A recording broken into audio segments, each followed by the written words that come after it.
Coba kita lihat di sini, kita buka tutup oli ya teman-teman ya, untuk pengisian oli. Coba teman-teman perhatikan di sini. Nah, ini lihat nih. Jadi ketika mesin kita overheat, panas berlebihan, tancap gas terus, maka yang terjadi seperti ini teman-teman. Ini air sudah bercampur dengan oli. Ini air campur oli, jadinya kopi susu nih, tuh lihat. Ya kan? Melihat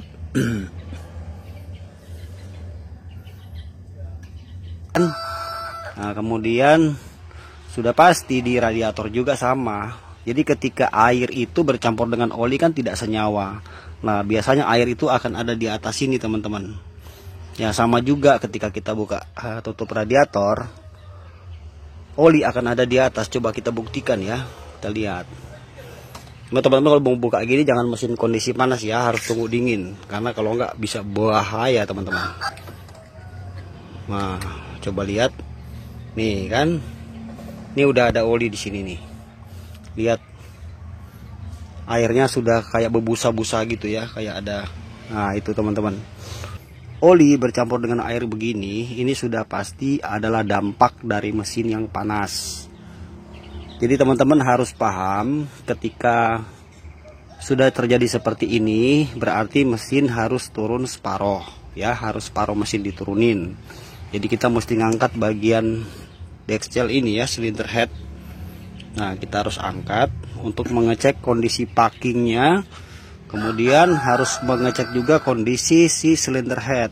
Oli yang bercampur dengan air ini adalah dampak ya. Jadi sumber permasalahannya itu kita harus cari tahu dulu.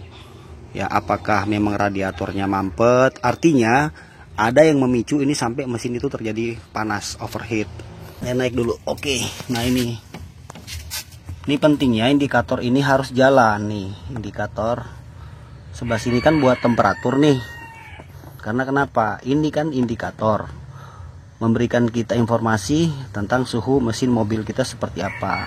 Kalau yang normal itu dia mendekati setengah ya. Kalau yang masih pakai termostat dia hampir setengah. Kalau termostat dicabut itu dia seperempat. Terus ketika ini tidak jalan atau ini mati gitu ya, indikatornya nggak jalan, nah kita nanti kecolongan. Bisa terjadi seperti mobil ini teman-teman.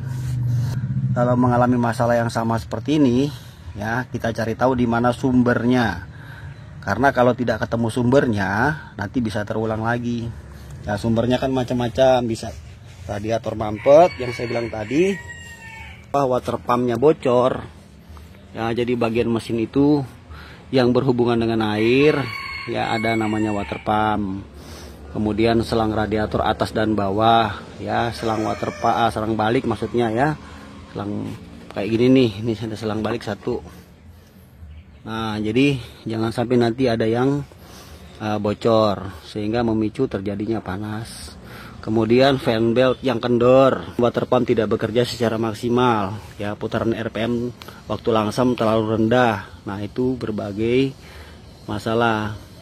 Nah, bisa jadi juga karena disebabkan bagian silinder head yang sudah keropos. Oke teman-teman, ini cuma sedikit kita berbagi aja untuk teman-teman semuanya, untuk edukasi aja ya. Jadi intinya jangan sampai kita mengalami hal seperti ini. Ketika mesin mulai overheat, mesin panas, cepat-cepat mobil diperiksa ya, bawa ke bengkel. Kalau lagi dalam perjalanan, baiknya dimatikan dulu mesinnya sebentar, terus cari tahu apa masalahnya. Jika kalau masih bisa ditanggulangi, masih bisa bawa pulang.